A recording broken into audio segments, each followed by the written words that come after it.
नमस्कार साथियों, मैं जीवन कुमार वर्मा आपका बहुत बहुत स्वागत करता हूं। जैसा कि आप सभी को ज्ञात है कि 10वीं और 12वीं की बोर्ड परीक्षा यहां पर फरवरी में संपन्न हो रही है।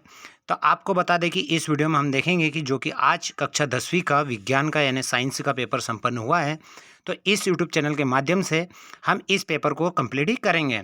आपको बता दें कि इसमें किस प्रकार से ऑब्जेक्टिव प्रश्न पूछे गए थे, उन ऑब्जेक्टिव प्रश्नों को इस यूट्यूब चैनल के माध्यम से कंप्लीट ही कर रहे हैं।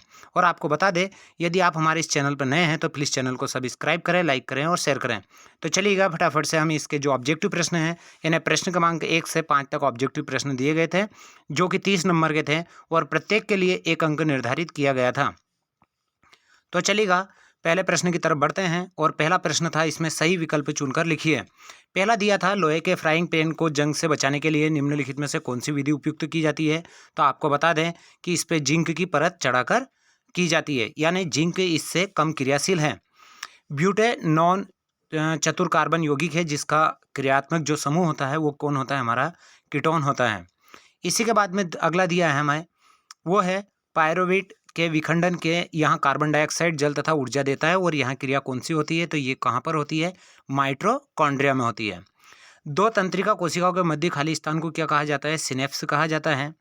और इसी के बाद में अगला जो दिया है हमें, Fe2O3 प्लस 2 एल्यूमिनियम और Al2O3 प्लस Fe, यानी यहाँ पर से एल्यूमिनियम निकल जाएगा। तो ये कौन सी विधि है, विस्थापन विधि है।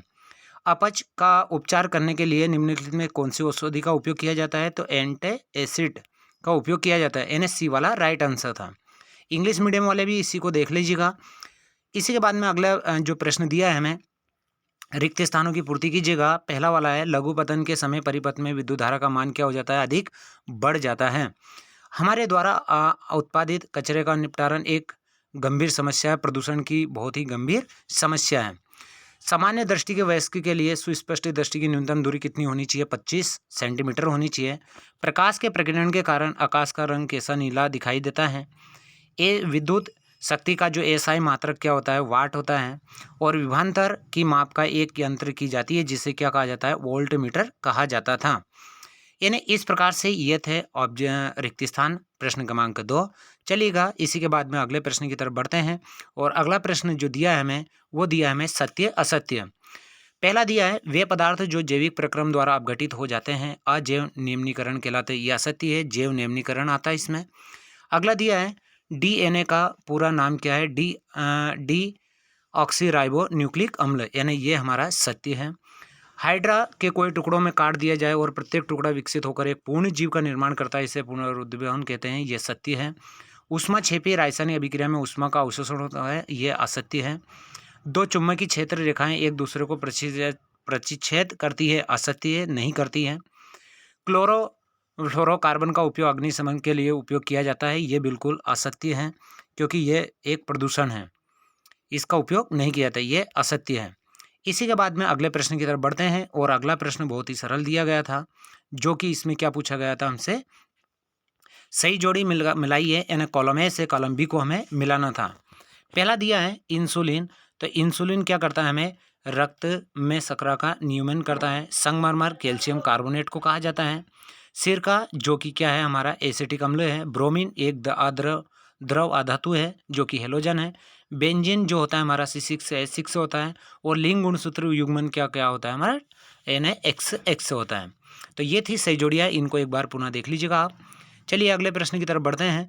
और अगला प्रश्न जो दिया है इसमें वो भी बहुत ही सरल प्रश्न दिए गए थे। एक शब्द एक वाक्य में उत्तर दीजिएगा। पहला दिया है, वंशागति के मुख्य नियम किसने प्रस्तुत किए थे। तो गेंगर मेंडल ने किए थे।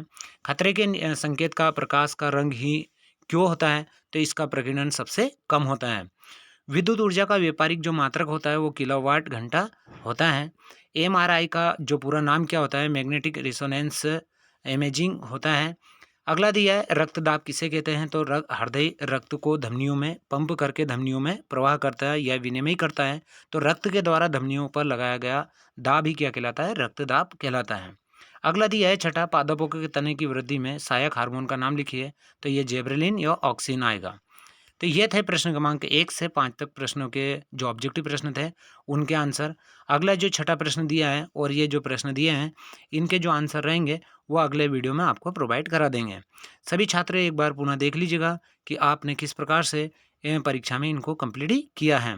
यदि वीडियो अच्छा लगा हो तो अपने दोस्त फ्रेंड सभी को शेयर करें। इसी के साथ जय हिंद, जय भारत।